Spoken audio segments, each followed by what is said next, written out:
সরোজ তার বাবা মা রনর বাবা মায়ের স্মৃতিচারণের অনুষ্ঠানে ডানাকে গান গাইতে বললে ডানা বলে আমি সবার সামনে গান গাই না, ব্যাপারটা বোঝার চেষ্টা করো।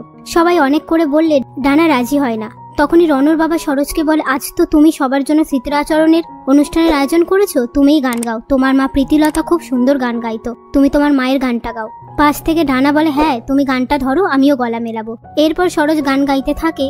সেই মুহূর্তে বিনয় গান গাইতে গাইতে সেখানে এসে সরোজের হাতে তার মায়ের বানানো মাফলার আর ছবিগুলো দেখায়। তারপর বলে এই ছবিতে যে দাঁড়িয়ে আছে দেখতে পাচ্ছিস, তুই তো দাদার সামনেই দাঁড়িয়ে আছিস, আমিই তোর হারিয়ে যাওয়া দাদা। এই কথা শুনে সরোজ কাঁদতে কাঁদতে বিনয়কে জড়িয়ে ধরে। এরপর বিনয় বলে ও আমাদের বোন। তারপর রনর বাবা বলে তুমি যা চেয়েছিলে তা তো পেয়েই গেলে। সরোজ বলে আমার আর চাওয়ার কিচ্ছু নেই। রনর বাবা বলে আমার আছে, তুমি আমাকে স্যার বলবে না, বাবা বলে ডাকবে। সরোজ বলে এতে তো আমায় একটু সময় লাগবে, অনেক দিনের অভ্যেস তো।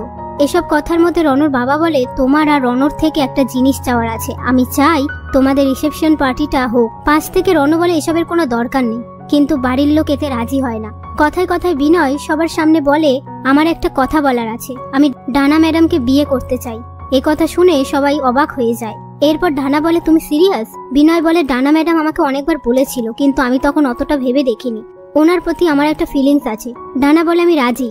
এরপর রনর বাবা সবার সামনে বলে কাল রনো আর সরোজের রিসেপশনের পার্টিতে আমি ডানা আর বিনুর এঙ্গেজমেন্টটাও সেরে ফেলতে চাই। তারপর সরোজ ডানা আর বিনয়কে রনর বাবাকে প্রণাম করার কথা বললে রনর বাবা বলে আগে যাদের বিয়ে হয়েছে তারা প্রণাম করবে। একথা শুনে তারা প্রণাম করে।